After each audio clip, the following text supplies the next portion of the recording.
Hello friends, मैं हूं आपके सामने गौरव मिगलानी। इस वीडियो में हम एक चैप्टर कंप्लीट करेंगे, that is issue of debenture.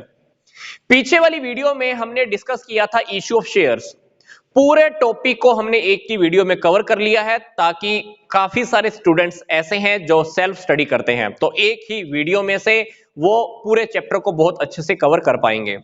तो वैसे ही मैं ये वीडियो क्रिएट करने जा रहा हूं जो इश्यू ऑफ डिबेंचर को लेकर है। इस वीडियो में हम डिबेंचर्स के कंप्लीट टॉपिक्स को कवर करने वाले हैं।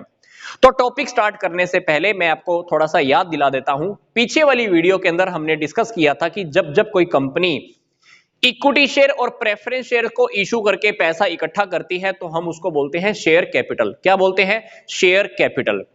अब मान लीजिए कंपनी को लॉन्ग टर्म के लिए पैसा चाहिए, 3 साल के लिए, 7 साल के लिए, 10 साल के लिए, 15 साल के लिए अगर कंपनी को पैसा चाहिए तो कंपनी क्या करेगी? डिबेंचर्स इशू करेगी या बॉन्ड इशू करेगी। जब जब कंपनी डिबेंचर्स या बॉन्ड के थ्रू पैसा इकट्ठा करती है तो हम उसको बोलते हैं लोन कैपिटल। क्या बोलते हैं? Loan capital.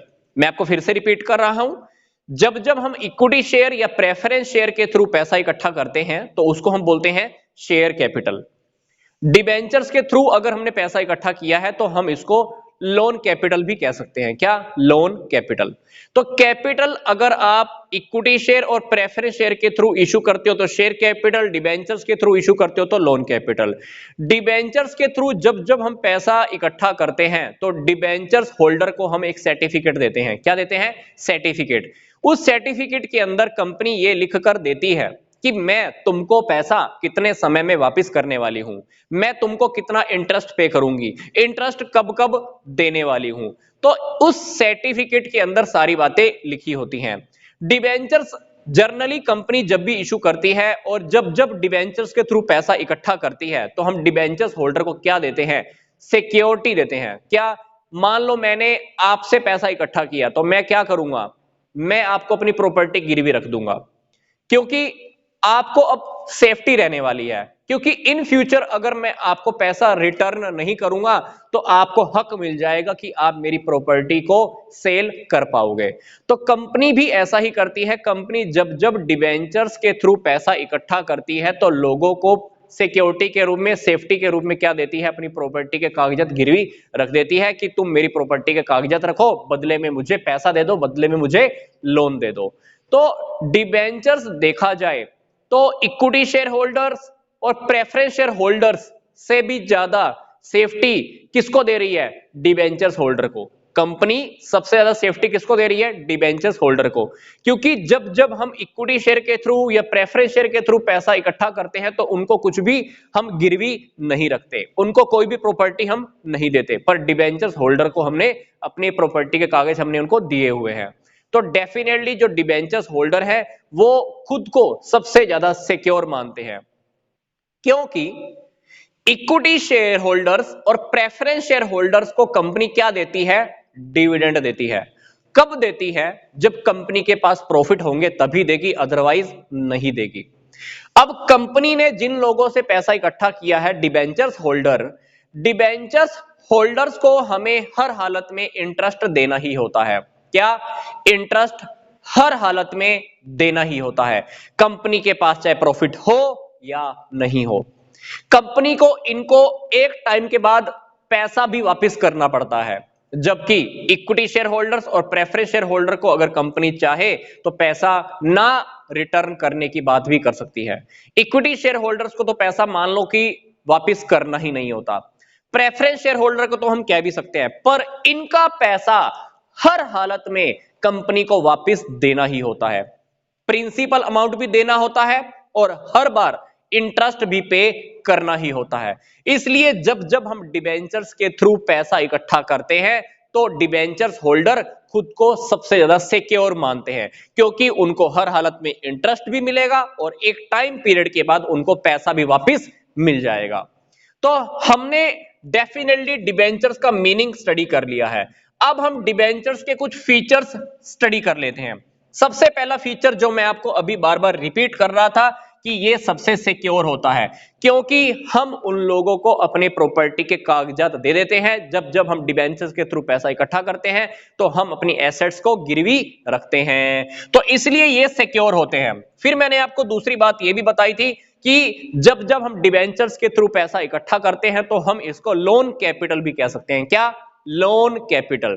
जर्नली डिबेंचर 7 साल, 10 साल, 12 साल के लिए इशू करते हैं, क्योंकि मैं आपको फिर से रिपीट कर रहा हूं, जब जब आपको डिबेंचर्स के थ्रू पैसा लेना है ये हमको बहुत लंबे समय के लिए लेना होता है, क्योंकि इक्विटी शेयर का पैसा, प्रेफरेंस शेयर का पैसा थोड़े वक्त के लिए आपका काम आता है। बहुत लंबे समय के लिए अगर आपको पैसा लेना हो तो जनरली हमको लोन वगैरह लेने पड़ते हैं। तो डिबेंचर्स ऐसा समझ लो कि हमने लोन के थ्रू ही पैसा लिया है, तो हम 7 साल, 10 साल, 12 साल के लिए डिबेंचर्स इशू कर सकते हैं। तीसरा फीचर मैं आपको फिर से बता रहा हूं कि हम एक सर्टिफिकेट के रूप में डिबेंचर्स इशू करते हैं। क्या? सर्टिफिकेट उन लोगों को देते हैं जो इस बात का प्रूफ होता है कि हमने आपसे पैसा लिया हुआ है। फिर return acknowledgement of date taken by the company. इस सर्टिफिकेट के अंदर यह बात लिखी होती है कि कंपनी ने पैसा लिया हुआ है। मैं आपको फिर से रिपीट कर रहा हूं, return acknowledgement of the date taken by the company. Company ने पैसा लिया हुआ है, ये इस बात का रिटर्न में प्रूफ होता है। ये रिटर्न में प्रूफ क्या होता है? सर्टिफिकेट। तो जब जब कंपनी डिबेंचर्स इशू करती है तो उसके ऊपर कंपनी की सील लगी होती है, या ये कह लीजिए कंपनी की स्टैंप लगी होती है। तो debentures are issued under the seal of a company. फिर अगली बात, अगला फीचर, कॉन्ट्रैक्ट ऑफ रीपेमेंट। ये हम जो कॉन्ट्रैक्ट करते हैं उन लोगों के साथ कॉन्ट्रैक्ट इस बात का होता है कि हम उनको एक वक्त के बाद पैसा वापस दे देंगे। जनरली 7 साल के बाद, 10 साल के बाद, 12 साल के बाद हम उनको पैसा रिटर्न कर देते हैं। तो एक रियलिटी में एक एक कॉन्ट्रैक्ट होता है, हमने उनसे कॉन्ट्रैक्ट किया है कि भाई हम तुमको पैसा इतने वक्त के बाद वापस देने वाले हैं।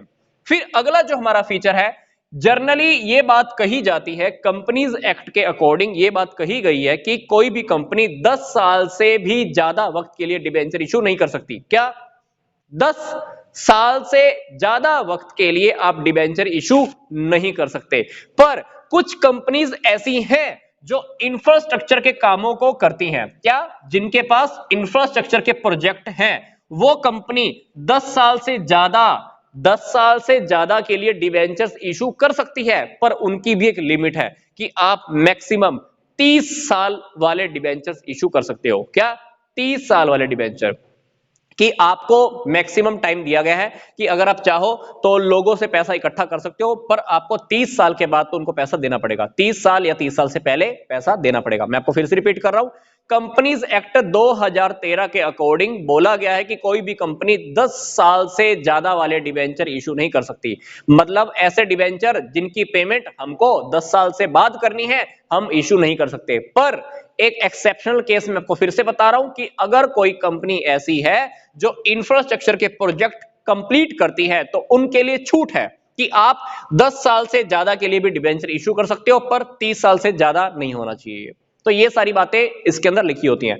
फिर मैं आपको फिर से बता रहा हूं कि हम जो भी पैसा लेते हैं उनसे, उनको सर्टिफिकेट में लिखकर दे दिया जाता है कि आपको जो हम इंटरेस्ट पे करेंगे वो कितना पे करेंगे। जर्नली डिबेंचर्स होल्डर को जो हम इंटरेस्ट पे करते हैं 6 मंथ के बाद पे करते हैं। हर 6 महीने के बाद उन्हें इंटरेस्ट पे किया जाता है। कितना अमाउंट हमने उससे लिया है ये बात भी लिखी होती है सर्टिफिकेट में। पैसा हम उन्हें कितने वक्त के बाद वापस देने वाले हैं ये बात भी उन्हें हमें लिख के देनी होती है। तो सर्टिफिकेट के अंदर सारी बातें लिखी होती हैं। पेमेंट की बात, प्रिंसिपल अमाउंट हम उन्हें कब वापस देंगे, इंटरेस्ट कब देंगे, हर 6 महीने के बाद कंपनी जर्नली इंटरेस्ट उन्हें पे करती ही है। इंटरेस्ट की रेट हम उनको फिक्स करके देते हैं।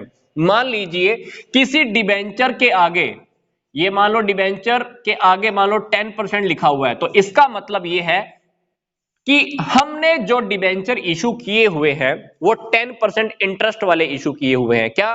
10% इंटरेस्ट वाले। इसका मतलब है कि हमें डिबेंचर्स होल्डर को 10% का इंटरेस्ट पे करना है। अगर मैं यहां पे 12 लिख दूं, 12 लिख दूं, तो इसका मतलब है कि मैंने 12% वाले डिबेंचर इशू किए हुए हैं। क्या? 12% वाले, मतलब डिबेंचर्स होल्डर को मुझे 12% इंटरेस्ट देना है। तो जर्नली मैं आपको फिर से रिपीट कर रहा हूं, कंपनी डिबेंचर्स होल्डर को इंटरेस्ट की पेमेंट कब करती है? हर 6 महीने के बाद। ठीक है। फिर ये टॉपिक हमारा अभी कवर हो चुका है फीचर्स का। फीचर्स के बाद आपको इस चैप्टर के अंदर एक बॉन्ड का टॉपिक भी मिल सकता है। क्या? Bond, BOND। Bond is generally similar to debenture. ये लगभग लगभग डिबेंचर के इक्वल है। अब बात यह है कि डिबेंचर और बॉन्ड में फर्क क्या है। डिबेंचर जब जब हम इशू करते हैं, डिबेंचर जब जब हम इशू करते हैं तो डिबेंचर के ऊपर इंटरेस्ट की रेट पहले से स्पेसिफाई होती है। हम कितना इंटरेस्ट तुमको देंगे डिबेंचर्स होल्डर को पहले से ही बता दिया जाता है। पर बॉन्ड के मामले में ऐसा नहीं होता है। बॉन्ड के मामले में मान लो 1 लाख रुपए का बॉन्ड है। कितने का बॉन्ड है? 1 लाख का। कंपनी ने क्या किया, मान लो 1 लाख का बॉन्ड इशू कर दिया, मैंने 1 लाख रुपए का बॉन्ड कंपनी का खरीद लिया। 10 साल के बाद कंपनी ने मुझे क्या किया, सीधा 1.5 लाख रुपए या 2 लाख रुपए पे कर दिए। तो मैंने कंपनी को पैसा कितना दिया था? 1 लाख। कंपनी ने मुझे रिटर्न कितना किया? 2 लाख। अब 2 लाख और 1 लाख जो मैंने कंपनी को दिए थे, दोनों में डिफरेंस कितना है? 1 लाख। ये 1 लाख को मैं ऐसा समझ लो इंटरेस्ट काउंट कर लूंगा। क्या? इंटरेस्ट काउंट कर लूंगा। दूसरा तरीका यह भी हो सकता है, मान लो 1 लाख रुपए का बॉन्ड है, कंपनी को पता है कि उस बॉन्ड की फेस वैल्यू कितनी है? 1 लाख। कंपनी ने क्या किया, उस बॉन्ड को 80,000 में इशू कर दिया। कितने में? 80,000 में। कंपनी ने क्या बोला कि भाई 5 साल के बाद तुम इसका फेस वैल्यू वाला अमाउंट वापस ले लेना। कंपनी ने 1 लाख रुपए वाला बॉन्ड कितने में इशू किया? 80,000 में। कंपनी आपको 5 साल के बाद कितना पैसा देने वाली है वापिस? 1 लाख। तो आपने तो दिए थे 80,000, कंपनी आपको कितना दे रही है? 1 लाख। तो दोनों के बीच का डिफरेंस कितना हो गया? 20,000। तो वो 20,000 आप इंटरेस्ट काउंट कर सकते हो। मेरा कहने का क्या मतलब है, जब जब हम डिबेंचर इशू करते हैं तो इंटरेस्ट कितना पे करना है कंपनी पहले से बता देती है। पर बॉन्ड के मामले में ऐसा नहीं होता, हम उनको बताते ही नहीं है कि कितना इंटरेस्ट मिलने वाला है। हम क्या करते हैं, 1 लाख का बॉन्ड 80 में दे दिया, जब पैसा वापस करने की बारी आएगी तो मैं 80 के बदले उसको कितना दे दूंगा? 1 लाख रुपए दे दूंगा या 1,20,000 दे दूंगा। तो क्या हुआ, जो 20,000 का डिफरेंस आया या 40,000 का डिफरेंस आया, वो पर्सन सामने वाला क्या समझ लेगा? इंटरेस्ट समझ लेगा। तो डिबेंचर और बॉन्ड में एक सिंपल सा डिफरेंस है कि डिबेंचर के मामले में हम इंटरेस्ट की कितनी रेट है पहले से बता देते हैं, पर बॉन्ड के मामले में इंटरेस्ट की रेट नहीं बताते। बॉन्ड जर्नली पहले सिर्फ गवर्नमेंट इशू करती थी, गवर्नमेंट को ही हक था बॉन्ड इशू करने का। पर अभी क्या हुआ है, सेमी गवर्नमेंट ऑर्गेनाइजेशंस और नॉन गवर्नमेंट ऑर्गेनाइजेशंस भी हैं जो अब बॉन्ड इशू कर सकती हैं। तो मैं आपको फिर से बता रहा हूं कि डिबेंचर के ऊपर इंटरेस्ट की रेट लिखी होती है, बॉन्ड के ऊपर इंटरेस्ट की रेट कितनी पे करने वाले हैं पहले से नहीं लिखा होता है। ठीक है, फिर बात आती है कि बॉन्ड डीप डिस्काउंट बॉन्ड भी कहते हैं या हम इसको जीरो कूपन बॉन्ड भी कहते हैं। क्या? डीप डिस्काउंट बॉन्ड और जीरो कूपन बॉन्ड भी कहते हैं। कुछ बॉन्ड ऐसे भी हैं जिनके ऊपर इंटरेस्ट की रेट लिख दी जाती है, but it's okay. Generally bond वही होंगे जिसके ऊपर इंटरेस्ट की रेट हमने नहीं लिखी होती, इसलिए हम बॉन्ड्स को जीरो कूपन बॉन्ड या deep discount bond. Deep discount bond क्यों बोल रहे हैं, मैं आपको फिर से बता रहा हूं।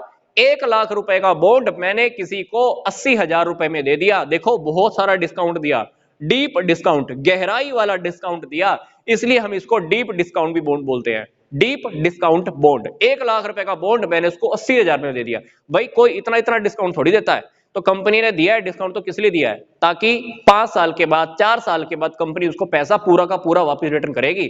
80,000 बंदे ने दिए, 80,000 उस पर्सन ने दिए, कंपनी कितना वापस देगी? 1 लाख। दोनों का डिफरेंस 20,000, किसकी फॉर्म में? इंटरेस्ट की फॉर्म में। तो इसीलिए बॉन्ड को हम डीप डिस्काउंट बॉन्ड भी कहते हैं।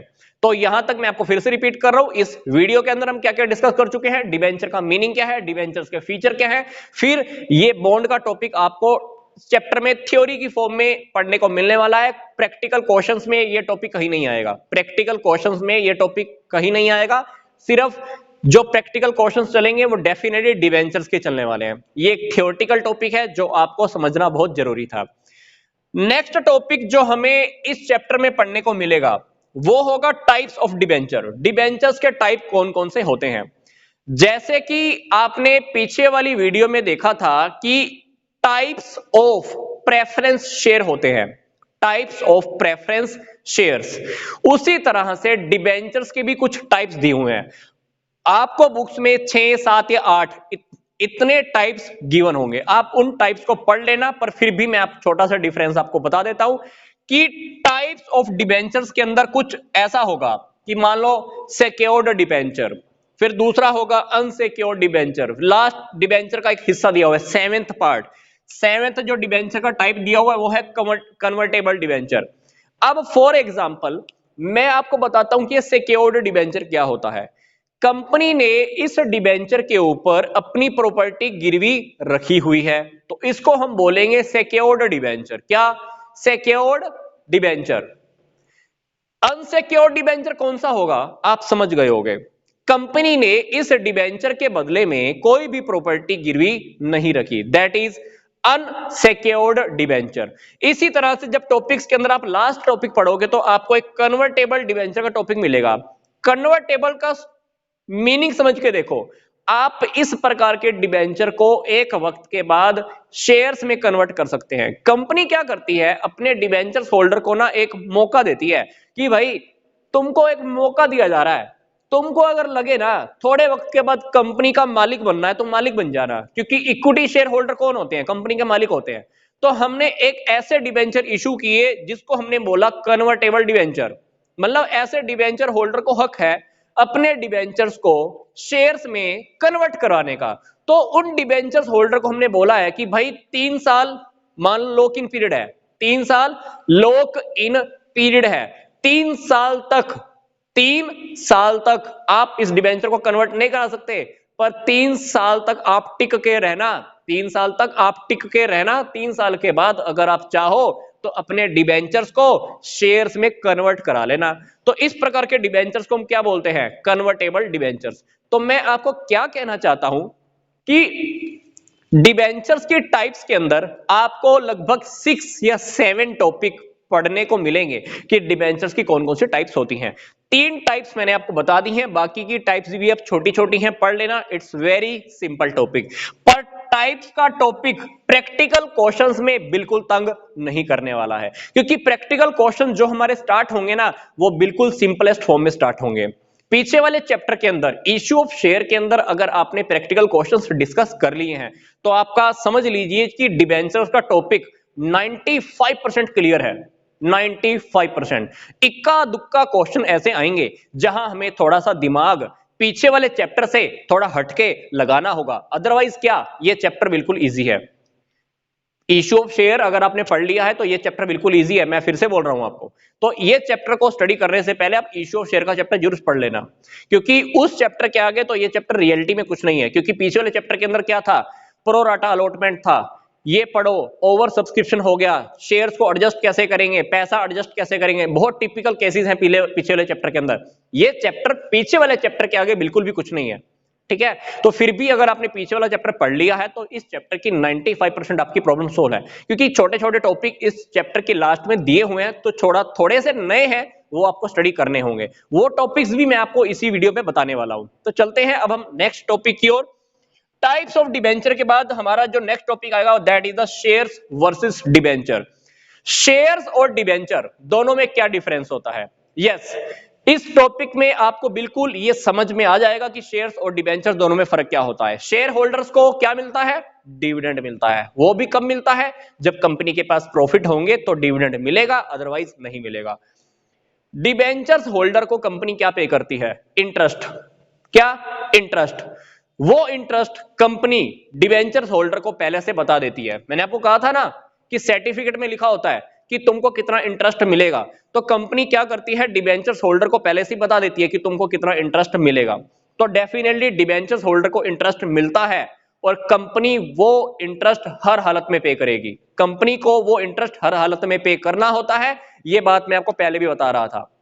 डिबेंचर्स होल्डर को इंटरेस्ट और प्रिंसिपल अमाउंट हमें रिटर्न करना होता है। मान लो मैंने तुमसे पैसा लिया, मान लो मैंने तुमसे लोन का पैसा लिया, तो तुमको मैंने बोला है ना कि 7 साल तक, 7 ईयर तक मैं तुम्हारा ये पैसा यूज करूंगा, तो 7 ईयर के बाद मुझे तुम्हें पैसा वापस रिटर्न करना होगा, प्लस 7 ईयर तक मुझे हर बार तुम्हें इंटरेस्ट भी पे करना होगा। तो यही कंडीशन हमारी डिबेंचर्स होल्डर के साथ होती है। डिबेंचर्स होल्डर के साथ हमारा यही कॉन्ट्रैक्ट होता है कि तुम्हें पैसा भी वापस मिलेगा और तुमको हर बार मैं इंटरेस्ट भी पे करूंगा, चाहे मेरे पास प्रॉफिट होगा या नहीं होगा।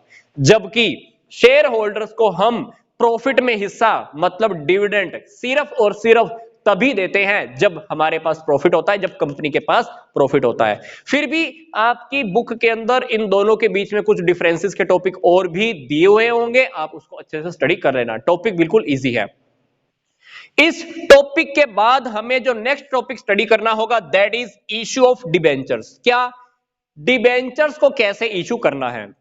पीछे वाली वीडियो के अंदर मैंने आपको बताया था कि कंपनी शेयर्स इशू कैसे करती है, वैसे ही कंपनी डिबेंचर्स इशू करती है। जब जब कंपनी को डिबेंचर इशू करना होता है तो कंपनी प्रोस्पेक्टस इशू करती है। प्रोस्पेक्टस के अंदर सारी टर्म्स एंड कंडीशन लिखी होती हैं, कितना मुझे अमाउंट चाहिए, कितने वक्त के लिए चाहिए, तुमको पैसा कितने टाइम के बाद वापस मिलेगा, इंटरेस्ट ऑन डिबेंचर क्या होगा, ये सारी टर्म्स एंड कंडीशन प्रोस्पेक्टस में लिखी होती हैं। तो कंपनी अगर चाहे तो डिबेंचर्स होल्डर से सारा का सारा पैसा एक ही बार में एप्लीकेशन पे मंगवा सकती है। क्या अगर हम चाहें तो सारा पैसा एप्लीकेशन पे मंगवा सकते हैं, और अगर मैं चाहूं तो हम उनसे पैसा इंस्टॉलमेंट में भी मंगवा सकते हैं। देखो, मेरी अगर गुडविल अच्छी है, मेरी कंपनी की अगर गुडविल अच्छी है, तो हो सकता है कि जिन लोगों से मुझे पैसा चाहिए वो लोग मुझे एक ही बारे में पैसा दे दें। पर कुछ लोग ऐसे होंगे जो मेरे पे ट्रस्ट नहीं करते होंगे, तो उनसे मुझे कैसे निकलवाना होगा पैसा, इंस्टॉलमेंट। तो कंपनी के पास दोनों ऑप्शन है। कंपनी अगर चाहे तो सारा पैसा एक ही बारी में निकलवा सकती है, भाई एप्लीकेशन पे ही सारा पैसा दे दो।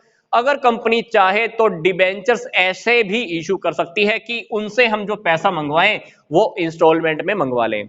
अगर कंपनी इंस्टॉलमेंट में पैसा मंगवाती है तो कंपनी को क्या करना होगा, एप्लीकेशन पे पैसा मंगवाना होगा, अलॉटमेंट पे पैसा मंगवाना होगा, फिर कॉल्स पे पैसा मंगाना होगा। ये प्रोसीजर मैं आपको अभी जल्दी से समझाने वाला हूं। ये प्रोसीजर मैं आपको जल्दी से भी समझाने वाला हूं, जैसा कि मैंने आपको पीछे वाली वीडियो में भी समझाया था। एप्लीकेशन का पैसा कैसे आएगा, हम अलॉट कैसे करेंगे, फर्स्ट कॉल का पैसा कैसे आएगा, सारी बातें मैं आपको भी सीरीज में बताता हूं। पर इस प्रैक्टिकल टेक्निक को भी बताने से पहले मैं आपको एक चीज फिर से बता रहा हूं। जैसे एक कंपनी अपने शेयर्स को at par, at premium, at discount issue कर सकती है, वैसे ही एक कंपनी अपने डिबेंचर्स को at par, at premium, at discount, ये तीनों टाइप से इशू कर सकती है। मान लो मैंने 100 रुपए का डिबेंचर, मान लो मैंने 100 रुपए का डिबेंचर 100 रुपए में सेल कर दिया, तो मैं इसको बोलूंगा एट पार। जितने का डिबेंचर, जितने की फेस वैल्यू, वो डिबेंचर मैंने उतने में ही इशू कर दिया, तो मैं क्या बोलूंगा इस डिबेंचर को, एट पार। अगर कोई डिबेंचर मैं 100 रुपए वाला डिबेंचर मान लो 120 रुपए में सेल कर देता हूं, तो मैं क्या बोलूंगा, एट प्रीमियम मैंने डिबेंचर इशू किया है। अगर कोई डिबेंचर मैं उसकी फेस वैल्यू से कम पे इशू करता हूं, 100 रुपए का डिबेंचर मैंने इशू किया है 95 में, कितने में, 95 में, तो डेफिनेटली मैं सामने वाले को क्या दे रहा हूं, 5 रुपए का डिस्काउंट दे रहा हूं। तो मैं इसको बोलूंगा मैंने जो डिबेंचर इशू किया है वो मैंने डिस्काउंट पे इशू किया है। तो मैं आपको फिर से बता रहा हूं, कंपनी डिबेंचर्स को इशू कर सकती है at par, at premium. Premium का मतलब फालतू के ऊपर, 100 रुपए की चीज 120 रुपए में, डिस्काउंट कम में, 100 रुपए की चीज मैंने 95 में टपाई है, 95 रुपए में मैंने डिबेंचर इशू किया, दैट इज डिस्काउंट। ठीक है, तो ये हमारा टॉपिक क्या कंटिन्यू चल रहा है, इश्यू ऑफ डिबेंचर्स का। तो इश्यू ऑफ डिबेंचर्स के अंदर हमारा एप्लीकेशन का पैसा कैसे आएगा, अलॉटमेंट का कैसे आएगा, फर्स्ट कॉल, सेकंड कॉल, ये सारी बातें मैं आपको अभी समझा देता हूं। अब मान लीजिए कंपनी ने प्रोस्पेक्टस इशू किया है डिबेंचर्स इशू करने के लिए। अब डिबेंचर्स कंपनी सेल करना चाहती है तो लोग प्रोस्पेक्टस रीड करके, स्टडी करके क्या करेंगे, डिबेंचर्स के लिए अप्लाई करेंगे। तो मान लीजिए जो डिबेंचर हमने इशू किया है उसके ऊपर हम 12% या 10% का इंटरेस्ट पे करने वाले हैं, तो उस डिबेंचर का हम क्या नेम रखेंगे, 10% डिबेंचर अकाउंट। अगर 12% इंटरेस्ट पे करना है तो डिबेंचर का नेम हो जाएगा 12% डिबेंचर। क्या, 12% डिबेंचर। अब मान लीजिए सबसे पहले एंट्री हम करेंगे डिबेंचर्स की एप्लीकेशन को लेकर। मान लीजिए लोगों ने एप्लीकेशन का पैसा हमें भेज दिया, तो सबसे पहले एंट्री क्या हो जाएगी, बैंक अकाउंट डेबिट, डिबेंचर का नाम है मान लो 10% डिबेंचर, तो हम यहां पर 10% डिबेंचर्स अब पैसा एप्लीकेशन का आया है तो एप्लीकेशन अकाउंट, तो ये एंट्री हो जाएगी bank account debit to 10% debentures application account. फिर जैसे ही हमारे पास एप्लीकेशन का पैसा आएगा तो कंपनी क्या करेगी, इस एप्लीकेशन के पैसे को डिबेंचर के अकाउंट में ट्रांसफर कर देगी। हमें क्या करना है, जो अकाउंट मैंने यहां पर क्रेडिट किया है इसको मैं यहां पे डेबिट करने वाला हूं। 10% debenture application account debit to 10% debenture account. ये देखिए 10% debenture application account debit to 10% debenture account. पीछे वाले चैप्टर के अंदर इश्यू ऑफ शेयर्स के अंदर हमने क्या देखा था कि जब जब पैसा आता है तो हम उसको बाद में शेयर कैपिटल में ट्रांसफर कर देते हैं। जैसे हमने पीछे वाले चैप्टर में शेयर कैपिटल अकाउंट यूज किया था, यहां पर जो डिबेंचर है हम उसी से रिलेटेड डिबेंचर अकाउंट खोलने वाले हैं टू 10% डिबेंचर अकाउंट। अब कुछ वक्त के बाद कंपनी क्या करेगी, मान लीजिए अलॉटमेंट का पैसा मांगेगी, उनसे अलॉटमेंट का जब हम पैसा मांगेंगे तो कंपनी क्या एंट्री करेगी, ये देखिए 10% debenture allotment account debit to 10% debenture account, ये एंट्री हो जाएगी।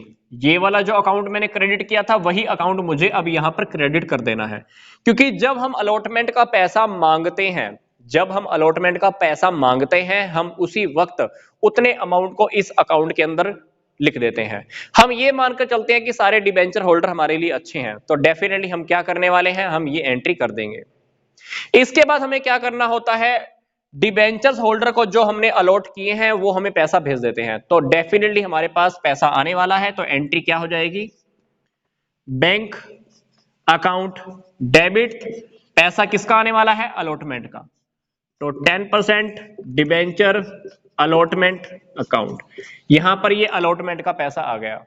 अलॉटमेंट का जैसे ही पैसा आता है तो कुछ वक्त के बाद हम कॉल्स का पैसा मांगते हैं। मान लो मुझे फर्स्ट कॉल का पैसा मांगना है, तो जैसे यहां पर हमने डिबेंचर अलॉटमेंट का पैसा मांगा था, फिर पैसा आ गया, वैसे ही अब हमको फर्स्ट कॉल की एंट्री भी वैसे ही एज इट इज करनी है।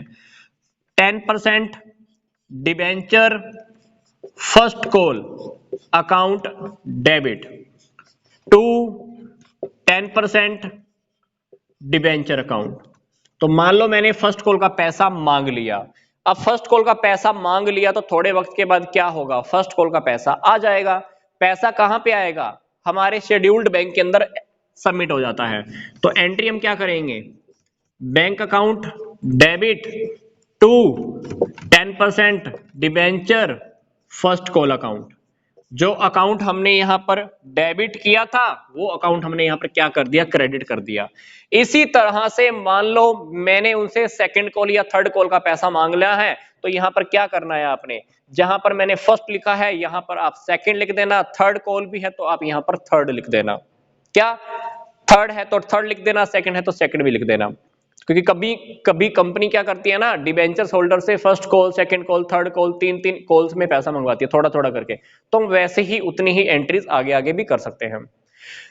आपने देखा होगा कि इश्यू ऑफ शेयर के अंदर कभी कभी हमारे पास ओवर सब्सक्रिप्शन का केस होता है। ओवर सब्सक्रिप्शन के अंदर हम क्या करते हैं, कुछ अमाउंट उनको वापस भी भेज देते हैं, रिजेक्ट कर देते हैं एप्लीकेशन। तो यहां पर भी अगर हमें कुछ एप्लीकेशन रिजेक्ट करनी है तो हम एप्लीकेशन रिजेक्ट करने की एंट्रीज भी कर सकते हैं, और अगर आप चाहो तो वही अमाउंट आप अलॉटमेंट के ऊपर एडजस्ट भी कर सकते हो। क्या अलॉटमेंट के ऊपर भी एडजस्ट कर सकते हो। तो ये था, हमने जब डिबेंचर इशू किए मान लो एट पार, मतलब 100 रुपए का डिबेंचर, मान लो मैंने 100 रुपए के इशू 100 रुपए पे इशू किया तो डिबेंचर हो गया एट पार। अब मान लीजिए कोई कंपनी डिबेंचर इशू करती है एट प्रीमियम पे।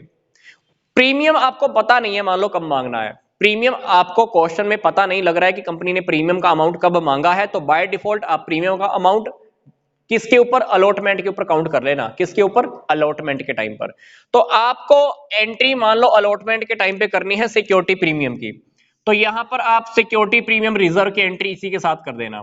कहां पर, जो आपने अलॉटमेंट का पैसा मांगने की एंट्री की है ना, वहीं पर आपने अकाउंट भी खोला, और वहीं पर आप क्या कर देना, सिक्योरिटी प्रीमियम रिजर्व की भी एंट्री कर देना। ठीक है, ये हुआ सिक्योरिटी प्रीमियम का टॉपिक। अब मान लीजिए कंपनी ने जो डिबेंचर इशू किया है वो डिस्काउंट पे इशू किया है, डिस्काउंट पे। कंपनी के लिए क्या हो गया डिस्काउंट, कंपनी के लिए वही डिस्काउंट हो गया लॉस। तो अगर आपको क्वेश्चन में पता नहीं लग रहा कि डिस्काउंट हम कब काउंट करें, डिस्काउंट की एंट्री हम कहां लगाएं, क्वेश्चन में आपको बिल्कुल भी क्लियर नहीं हो रहा है, तो आप डिस्काउंट की एंट्री भी अलॉटमेंट मांगने के टाइम पर कर देना। तब वहां पर क्या होगा, आपको डिस्काउंट को यहां पर डेबिट करना होगा इसी एंट्री के साथ, ये वाली एंट्री। जो अलॉटमेंट का पैसा मांगा वो, जितना डिस्काउंट दिया वो, टू 10% डिबेंचर अकाउंट। मतलब ये एक लाइन, इसी के साथ दूसरी लाइन डिस्काउंट की एंट्री भी हमारी डेबिट हो जाएगी, क्योंकि डिस्काउंट नॉमिनल के रूल के अकॉर्डिंग हमारा नुकसान है या एक्सपेंस कह लीजिए आप। तो लॉसेस और एक्सपेंसेस को हम नॉमिनल के रूल के अकॉर्डिंग डेबिट करते हैं, तो डेफिनेटली हम उसको भी यहां पर डेबिट करने वाले हैं, और डेबिट करने के बाद हमको ये एंट्री करनी होगी। बाकी का जो पैसा आएगा वो हमारे बैंक में आकर डिपॉजिट हो जाएगा। तो मेरा कहने का क्या मतलब है कि कंपनी जब जब प्रोस्पेक्टस इशू करती है तो लोग क्या करेंगे, सबसे पहले एप्लीकेशन भर के हमें पैसा भेज देंगे, एप्लीकेशन के पैसे को हम डिबेंचर अकाउंट में ट्रांसफर कर देंगे, अलॉटमेंट का पैसा मांगेंगे, अलॉटमेंट का पैसा आ जाएगा, फर्स्ट कॉल का पैसा मांगेंगे, फर्स्ट कॉल का फिर पैसा आ जाएगा। तो ये जनरली सी हमारी एंट्रीज एज इट इज चलती रहती हैं। तो ये थी हमारी सिंपल सी एंट्रीज डिबेंचर्स को इशू करने के टाइम पर। तो हम स्टडी कर चुके हैं कि डिबेंचर्स को एक company at par, at premium और एट डिस्काउंट पे इशू कर सकती है। तो पीछे वाली वीडियो में इश्यू ऑफ शेयर्स के अंदर हमने डिस्कस किया था कि कभी कभी क्या होता है कि हमने किसी से प्रॉपर्टी खरीदी या किसी को पैसा देना है, तो हम उसको पैसा देने की बजाय क्या करते हैं, शेयर्स इशू कर देते हैं। वैसे ही एक कंपनी किसी को अगर पैसा नहीं देना चाहती है और अगर सामने वाला बोल दे कि आप अपने डिबेंचर इशू कर दो, तो हम अपने डिबेंचर उसको इशू कर देंगे। फॉर एग्जांपल, मान लो मैंने किसी से 5 लाख रुपए की एसेट्स खरीदी, मैंने किसी से 5 लाख रुपए की एसेट्स खरीदी। अब मैं उसको 5 लाख रुपए कैश नहीं देना चाहता, तो मैंने उससे पूछा क्या मैं तुमको 5 लाख रुपए के डिबेंचर्स दे दूं, तो मैंने उसको 5 लाख रुपए के डिबेंचर्स दे दिए मान लो, तो मैं क्या कहूंगा, We had issued the debenture for consideration for other than cash। हमने जो डिबेंचर्स इशू किए हैं वो डिबेंचर हमने कैश के लिए इशू नहीं किए, बल्कि प्रॉपर्टी के लिए इशू किए हैं। तो मतलब कहने का क्या है, अब तक हम क्या स्टडी कर रहे थे कि जो हम डिबेंचर इशू करते हैं वो कैश के लिए इशू करते हैं, पर कभी कभी ऐसा भी होता है कि हमें कैश के अलावा भी कुछ और कामों के लिए भी डिबेंचर्स इशू करने पड़ते हैं। फॉर एग्जाम्पल, मैंने आपको प्रॉपर्टी खरीदने का एग्जाम्पल दिया, तो हो सकता है कि सामने वालों को जो मैंने डिबेंचर दिए हैं वो मैं उसको एट पार दूं, एट प्रीमियम दूं, एट डिस्काउंट भी दूं। तो ये तीनों टॉपिक यहां पर आकर भी आपकी एंट्री मार जाएंगे। तो इस टॉपिक को लेकर आपका एक छोटा सा क्वेश्चन ही आपको स्टडी करने को मिलेगा। पहले एंट्री मिलेगी आपको कि हमने सामने वाले से कोई एसेट्स खरीदी, फिर मैंने उसको पेमेंट करनी है। पेमेंट मैं उसको कैसे करूंगा, डिबेंचर्स की बिहाफ पर उसको पेमेंट करने वाला हूं, सामने वाले के अकाउंट को मैं डिबेंचर्स के अंदर कन्वर्ट कर दूंगा। तो ये छोटा सा टॉपिक आपको स्टडी करने को मिल सकता है। अब नेक्स्ट टॉपिक जो मैं आपको बताने जा रहा हूं, that is the issue of debenture as a collateral security. ये टॉपिक मैं आपको एक सिंपल सी लैंग्वेज में समझा देता हूं। मान लो मैंने बैंक से 50 लाख का लोन लिया, मैंने बैंक से 50 लाख का लोन लिया। अब बैंक वाले लोन हमको ऐसा तो देता नहीं है, कोई भी बैंक हमको लोन ऐसा तो देता नहीं है। मेरे को क्या करना होगा, इस लोन के बदले में मैंने बैंक के पास अपने 60 लाख रुपए की एसेट्स गिरवी रख दी। मैंने बैंक के पास 50 लाख के लोन के बदले में मेरी 60 लाख रुपए की एसेट्स मैंने गिरवी रख दी, या ये कह सकते कि मैंने अपने कागज गिरवी रख दिए। अब बैंक वाला मेरे को कह रहा है कि भाई मेरे को विश्वास नहीं है कि तेरी 60 लाख रुपए की सिक्योरिटी सही है या नहीं है। हो सकता है कि बैंक वाले को विश्वास ना हो कि मैं उसको पैसा वापस दूंगा कि नहीं दूंगा, 50 लाख मैं उसको वापस दूंगा कि नहीं दूंगा। बैंक वाले को यह भी भरोसा नहीं है कि वो 60 लाख रुपए की एसेट्स को अगर बेच दे कि उसमें से पैसा वो वसूल कर भी पाएगा कि नहीं कर पाएगा। तो बैंक वाला कहता है कि नहीं भाई, मैं तेरे को लोन नहीं देना चाहता। तो बैंक वाले के पास मैंने 60 लाख रुपए की एसेट्स भी गिरवी रख दी। अब मैं क्या करूंगा, बैंक के पास अपने डिबेंचर्स के कागज भी गिरवी रख देता हूं। मान लो मैंने बैंक को अपने डिबेंचर्स भी इशू कर दिए। अब यहां पर समझने वाली बात क्या है, ध्यान से देखिए। मैंने प्राइमरी सिक्योरिटी के रूप में ऐसे प्राइमरी सिक्योरिटी मैंने उसको क्या गिरवी रखा हुआ है, अपनी एसेट्स, पर क्योंकि उसको विश्वास नहीं है तो सेकेंडरी सिक्योरिटी के रूप में, सेकेंडरी सिक्योरिटी की फॉर्म में मैंने उसको क्या गिरवी और रख दिया है, डिबेंचर्स। अब मान लो इन फ्यूचर मैं बैंक वालों को पैसा नहीं दे पाता हूं, तो बैंक वाले सबसे पहले क्या करेंगे, मेरी इस एसेट्स को बेचकर पैसा वसूल करने का एफर्ट करेंगे। अगर वो यहां से भी पूरा पैसा रिकवर नहीं कर पाते हैं, फिर उनके पास हक है कि वो मेरे डिबेंचर्स के बिहाफ पर मुझसे पैसा वसूल कर ले। तो जब हम डिबेंचर्स को ऐसे कोलेटरल सिक्योरिटी के रूप में इशू करते हैं, तो इसका मतलब है कि वो डिबेंचर्स मैंने सेकेंडरी सिक्योरिटी के फॉर्म में मैंने उसको इशू किए हैं। जब जब कंपनी ऐसे कोलेटरल सिक्योरिटी की फॉर्म में डिबेंचर्स को इशू करती है, तो कंपनी कभी कभी एंट्री अपनी बुक्स में नहीं भी करती, वो आपको बुक्स में फर्स्ट मेथड स्टडी करने को मिलेगा। कभी कभी डिबेंचर्स इशू करने की एंट्री आपको मिल जाएगी, तो उसको हम बोलेंगे सेकंड मेथड। मतलब डिबेंचर्स इशू किए हैं तो आपको सेकंड मेथड में स्टडी करने को मिलेगा। अगर कंपनी कहती है कि मुझे कोई एंट्री नहीं करनी है डिबेंचर इशू करने की, तो उसको आपकी बुक्स में फर्स्ट मेथड बोला होगा।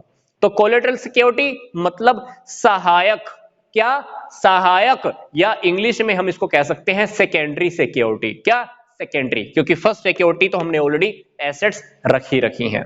ये टॉपिक भी बिल्कुल सिंपल सा है, आप स्टडी कर पाएंगे। जैसे ही ये टॉपिक हमारा कवर हो जाएगा तो हमको टॉपिक स्टडी करने को मिलेगा redemption of debentures. Redemption of debenture का क्या मतलब है, हमें डिबेंचर्स होल्डर्स को पेमेंट करनी है। अब पैसा हम किसी से भी लेते हैं, 5 साल 10 साल के बाद हम क्या करते हैं, उसको पैसा वापस करते हैं। तो जब हमें डिबेंचर्स होल्डर को पैसा वापस करना है, that is redemption of debenture. मतलब डिबेंचर्स की रीपेमेंट करनी है, उनको पैसा वापस करना है। तो इस टॉपिक को स्टडी करने से पहले मैं आपको बता देता हूं, ये 6 के 6 टॉपिक्स आप एक बार समझ जाइए। रिडेम्पशन ऑफ डिबेंचर के हमारे सामने 6 केस हैं। ये देखिए, क्या issue at par and redeemable at par. Company ने क्या किया, मान लो डिबेंचर इशू किया है, एक डिबेंचर 100 रुपए में, और कंपनी ने उनको पहले से ही बता दिया कि मैं तुमको जब पैसा वापस करूंगी तो 100 रुपए के हिसाब से ही वापस करने वाली हूं। मतलब तुमको जितना पैसा देने के लिए मैंने बोला है ना, उतना वापस दे दूंगी। मैंने डिबेंचर 100 रुपए में इशू किया और उनको 100 के बदले में 100 रुपए ही वापस देने वाली हूं। कुछ उनको नुकसान नहीं होने वाला, कुछ उनको लास्ट में फायदा नहीं होने वाला। हाँ, ये बात अलग है कि हम उनको हर साल इंटरेस्ट पे कर लेंगे। इंटरेस्ट की बात मैं यहां पर नहीं कर रहा हूं, यहां पर पैसा रिटर्न करने की बात हो रही है कि मैंने जो डिबेंचर इशू किया वो मैंने 100 रुपए में इशू किया, और मैंने उनको पहले से बोल दिया कि जब तुमको मैं पैसा रिटर्न करूंगी तो मैं तुमको 100 रुपए ही वापस दे दूंगी। तो ना उनको नुकसान हो रहा है, ना उनको फायदा हो रहा है। नेक्स्ट देखिए, कभी कभी कंपनी क्या करती है, issue of debenture at discount. मान लो मैंने डिस्काउंट दे दिया, 100 रुपए वाला डिबेंचर मैंने इशू किया है 90 रुपए में। कितने में, 90 में। पर मैंने उनको बोल दिया कि जब मैं तुमको रिडीम करूंगी तो तुमको मैं कितना रुपए वापस करने वाली हूं, 100 रुपए वापस करने वाली हूं। अब सोच कर देखिए, कंपनी ने डिबेंचर इशू किया है 90 रुपए में, 10 रुपए का झटका तो कंपनी 10 रुपए का झटका कंपनी इशू के वक्त खा चुकी है। तो इशू करने के टाइम पर क्या कंपनी क्या करेगी, 10 रुपए की एंट्री नुकसान की कर देगी। पर सोचकर देखिए, इस वक्त क्या कंपनी को लग रहा है कि वापस देने के टाइम पे कुछ नुकसान है? नहीं है, क्योंकि उस डिबेंचर की फेस वैल्यू है ही 100 रुपए, तो हम उसको 100 रुपए वापस देने वाले हैं। तो कहने का क्या मतलब है कि रिडम्पशन के टाइम पर कंपनी को कुछ नुकसान नहीं है, कंपनी को कुछ नुकसान नहीं है, क्योंकि उस डिबेंचर की फेस वैल्यू कितनी है, 100 रुपए है। मैंने इशू कितने में किया है, 90 में। वापिस कितना कर रहा हूं उनको रिडम्पशन के टाइम पे, 100 रुपए। तो वापिस के टाइम पर देखो तो कोई नुकसान नहीं है। तो अल्टीमेटली इस टॉपिक के अंदर मुझे नुकसान कितने रुपए का है, 10 रुपए का। तो 10 रुपए का नुकसान हुआ तो हुआ कब, इशू के टाइम पर। तो ये टॉपिक आपको स्टडी करने को मिल सकता है। इस टाइप के टॉपिक्स के अंदर आपको पता है क्या करना होगा, इस टाइप के टॉपिक के अंदर आपको इश्यू ऑफ डिबेंचर की एंट्री भी करनी होगी और रिडम्पशन ऑफ डिबेंचर की एंट्री भी आपको साथ साथ करके दिखानी होगी, क्योंकि टॉपिक ही इस तरह से दिया हुआ इन्होंने, टॉपिक ही इन्होंने बुक्स में ऐसी तरह से दिया हुआ है कि आपको पता होना चाहिए कि डिबेंचर हम इशू कैसे करेंगे और रिडम्पशन के टाइम पर अगर हमारी चेपी लगी, नुकसान हो गया, तो हमको एंट्री कैसे करके दिखानी है। नेक्स्ट देखिए, मान लीजिए मैंने डिबेंचर इशू किया है प्रीमियम पे, 100 रुपए का डिबेंचर मैंने 110 में टपा दिया, 10 रुपए का फायदा, एंट्री कर दोगे। पर मैंने उनको क्या बोला है कि जब मैं पैसा रिटर्न करूंगा तो कितना वापस दूंगा, 100 रुपए। अब डिबेंचर का जो फेस वैल्यू था कितना था 100, मैंने कितने में टपाया 110 में, तो डेफिनेटली मुझे 10 रुपए का फायदा हो रहा है, पर फिर भी मैंने उनको रिटर्न कितने करना है 100 रुपए वापस करने हैं, तो यहां पर मुझे फायदा ही हुआ है, यहां पे मुझे कोई नुकसान नहीं है। अब नेक्स्ट केस देखिए, मान लीजिए मैंने 100 रुपए का डिबेंचर 100 रुपए में सेल किया, 100 रुपए का डिबेंचर 100 रुपए में सेल किया, पर मैंने उनको बोल दिया कि जब तुमको 10 साल के बाद पैसे वापस मिलेंगे तो तुमको पैसा वापस मिलेगा फालतू। डिबेंचर इशू किया, 100 रुपए का डिबेंचर मान लो मैंने 100 रुपए में इशू कर दिया, पर उनको मैंने बोला कि जब पैसा वापस करने की बारी आएगी तो तुमको मैं कितना पैसा देने वाली हूं 110। अब सोचकर देखिए, अब सोचकर देखिए, डिबेंचर इशू करने के टाइम पर ही, डिबेंचर इशू करने के टाइम पर ही मुझे पता है कि जब पैसा वापस रिटर्न करना होगा तो 10 रुपए मुझे फालतू देने होंगे, तो मुझे आज ही पता है मेरे नुकसान के बारे में, तो आपको इशू करने के टाइम पर ही उस 10 रुपए की नुकसान की एंट्री आज ही कर लेनी है। जी हां, जो नुकसान आपको 10 साल के बाद होने वाला है वो नुकसान अगर आपको आज ही पता है तो उसकी एंट्री हमको आज ही करनी होती है। ये प्रिंसिपल है एक, जो हमने 11th के चैप्टर नंबर 3 में पढ़ा है, अकाउंटिंग प्रिंसिपल, कंजर्वेटिज्म, रूढ़िवादिता का सिद्धांत। उस सिद्धांत के अकॉर्डिंग, उस प्रिंसिपल के अकॉर्डिंग अगर हमें फ्यूचर में होने वाले नुकसान के बारे में पता है तो उसकी एंट्री हमें आज ही करनी होती है। तो 10 रुपए का नुकसान जो मुझे 10 साल के बाद होने वाला है, उस नुकसान की एंट्री मुझे आज ही करनी होगी इश्यू ऑफ डिबेंचर के साथ ही। इश्यू ऑफ डिबेंचर की जब आप एंट्री करोगे तो उसके अंदर आप 10 रुपए वाले नुकसान की एंट्री को बीच में घुसेड़ देना। तो ये हमारा टॉपिक ऐसे कवर होगा। इसी तरह से नेक्स्ट टॉपिक देखो, मान लो मैंने डिबेंचर 100 रुपए वाला 90 रुपए में इशू किया, पर मैंने उनको बोला कि तुमको पैसा वापस कितना मिलेगा 110 रुपए। यहां पर देखो मुझे डबल झटका लगने वाला है, एक तो मैंने डिबेंचर 10 रुपए कम में इशू किया, प्लस मैं उनको पैसा भी फालतू वापस दे रहा हूं। मैंने डिबेंचर उनको 10 रुपए कम में इशू किया, प्लस पैसा फालतू दे रहा हूं। 100 रुपए का डिबेंचर मैंने उनको 90 रुपए में सेल किया और वापस भी कितने दे रहा हूं 110। 10 रुपए का झटका यहां से, 10 रुपए का झटका यहां से, टोटल लॉस कितना हो गया मुझे 20 रुपए का नुकसान आज ही हो गया है। और मुझे पता है 20 रुपए का नुकसान मुझे आज ही हो गया है। मुझे पता है कि 10 रुपए का नुकसान तो अभी का है और 10 रुपए का नुकसान मुझे फ्यूचर में होने वाला है। अल्टीमेटली मुझे मेरे 20 रुपए के नुकसान के बारे में पता है, तो 20 रुपए के नुकसान की एंट्री, लॉस की एंट्री आपको आज ही ठोकनी पड़ेगी जिस दिन आप डिबेंचर को इशू करोगे। जिस दिन आप डिबेंचर को इशू करोगे आप 20 रुपए की लॉस की एंट्री उसी दिन हाथों हाथ कर देना। नेक्स्ट टॉपिक देखिए, मान लीजिए मैंने डिबेंचर इशू किया है 100 रुपए वाला 120 रुपए के अंदर, issue of debenture at premium but redeemable eight A premium. मैंने उनको बोला कि तुमको 120 रुपए वापस मिलेंगे, तो डेफिनेटली आप 100 रुपए का डिबेंचर 120 में इशू कर रहे हो, वापस कितना करना है आपको 120। आपके लिए ये वाला 20 रुपए फायदा, पर ये वाला 20 आपके लिए नुकसान है, तो आपको यहां पर 20 रुपए के फायदे की एंट्री और 20 रुपए के नुकसान की एंट्री करके दिखानी पड़ेगी। यस बिल्कुल, 20 रुपए का नुकसान आपको 10 साल के बाद भुगतना है, पर पता तो है ना कि नुकसान है, तो 20 रुपए के नुकसान की एंट्री भी आपको करनी पड़ेगी और 20 रुपए का जो फायदा हमको आज ही हो रहा है उसकी भी एंट्री आपको करनी होगी। ये सिंपल सा टॉपिक है, बहुत मैथमेटिकल, थोड़ी प्रॉब्लम आपको आ सकती है। अकाउंट के बेस पर प्रॉब्लम आपको इस टॉपिक में बहुत कम आएगी। मैथमेटिक्स अपने दिमाग को खुला रखना, टॉपिक बहुत सिंपल है, बिल्कुल सिंपल सा। इस टॉपिक को कवर करने के बाद हमारे दो छोटे छोटे से टॉपिक रह जाएंगे चैप्टर के अंदर, दो छोटे छोटे से टॉपिक चैप्टर में रह जाएंगे। जी हां, पहला टॉपिक है interest on debenture. Interest on debenture का टॉपिक आएगा। इस टॉपिक को आपको दो पार्ट्स में स्टडी करना होगा, क्योंकि कुछ कंपनी डिबेंचर्स के ऊपर इंटरेस्ट पे करती हैं या तो हर 6 महीने में, किसके अकॉर्डिंग, कैलेंडर ईयर के अकॉर्डिंग। इंटरेस्ट की पेमेंट जनरली हम डिबेंचर्स होल्डर को साल में 2 बार करते हैं, या तो मान लो मुझे 1 जनवरी को पेमेंट करनी है इंटरेस्ट की, या 1 जुलाई को करनी है, और आप अकाउंटिंग ईयर फॉलो करते हो। अकाउंटिंग ईयर कब चलता है, 1 अप्रैल से लेकर 31 मार्च तक का, तो वहां पर थोड़ा सा प्रॉब्लम हमारे लिए क्रिएट होगा, तो वो टॉपिक आप समझ कर देखना। तो मतलब डिबेंचर्स होल्डर को जो हम इंटरेस्ट की पेमेंट करते हैं, पहली टेक्निक कैलेंडर ईयर के अकॉर्डिंग, दूसरी टेक्निक अकाउंटिंग ईयर के अकॉर्डिंग आप उसको इंटरेस्ट की पेमेंट करते हो। तो इंटरेस्ट और डिबेंचर्स के अंदर 2 पार्ट्स आ जाएंगे, उन दोनों पार्ट्स को बहुत ध्यान से देखना। फिर दूसरा टॉपिक जो हमको बिल्कुल लास्ट में पढ़ना है, राइटिंग ऑफ डिस्काउंट या लॉस ऑन डिबेंचर। डिबेंचर्स को इशू करने के टाइम पर या रिडम्पशन के टाइम पर हमें जो लॉस होता है, डिस्काउंट का लगा लो या प्रीमियम का लगा लो, जो हमको प्रीमियम पे करना है, या हमें आज ही डिबेंचर इशू करने के टाइम पे जो उनको डिस्काउंट देना पड़ रहा है, उस लॉस को मुझे राइट ऑफ कैसे करना है। इस राइट ऑफ करने की भी दो टेक्निक आएंगी। या तो हम डिस्काउंट को हर साल इक्वल अमाउंट में राइट ऑफ करने वाले हैं, दैट्स वेरी सिंपलेस्ट टेक्निक। अगर हम डिस्काउंट को हर साल इक्वल राइट ऑफ कर देते हैं, वो तो है सिंपल टेक्निक। दूसरी टेक्निक आएगी सेकंड मेथड के अंदर, हमको एक बात का ध्यान रखना होगा। सेकंड मेथड में हमें एक बात का ध्यान रखना होगा, डिबेंचर्स का अमाउंट हम जितना यूज करेंगे उससे रिलेटेड डिस्काउंट को भी हम उतना ही राइट ऑफ करते जाएंगे। यस, मैं आपको फिर से बता रहा हूं, डिबेंचर्स का पैसा हम जितना यूज करेंगे उसका अमाउंट हमको इतना क्वांटिटी में ही हमको राइट ऑफ करना होता है। तो मैं आपको फिर से रिपीट कर रहा हूं, चैप्टर के लास्ट के अंदर हमको दो टॉपिक स्टडी करने को मिलेंगे। इंटरेस्ट फ्रॉम डिबेंचर, जिसके अंदर दो टॉपिक है, फिर हमको राइटिंग ऑफ डिस्काउंट या writing of loss on debentures का टॉपिक मिलेगा। ये जो लास्ट टॉपिक है, इस लास्ट टॉपिक के अंदर भी हमको दो टॉपिक स्टडी करने होंगे। चैप्टर बहुत सिंपल है। तो आई होप ये वीडियो आपको अच्छा लगा होगा। तो मुझे आप कमेंट बॉक्स में लिखते रहिए कि आपको और कौन से चैप्टर्स चाहिए, मैं आपको और ज्यादा चैप्टर्स भी करा सकता हूं। तो जैसे जैसे आप मुझे कमेंट्स बॉक्स में लिखते रहेंगे, वैसे वैसे मैं चैप्टर्स इसी तरह से वीडियो में लाता रहूंगा। मिलता हूं मैं आपको नेक्स्ट वीडियो में। यहां तक का वीडियो देखने के लिए आपका धन्यवाद।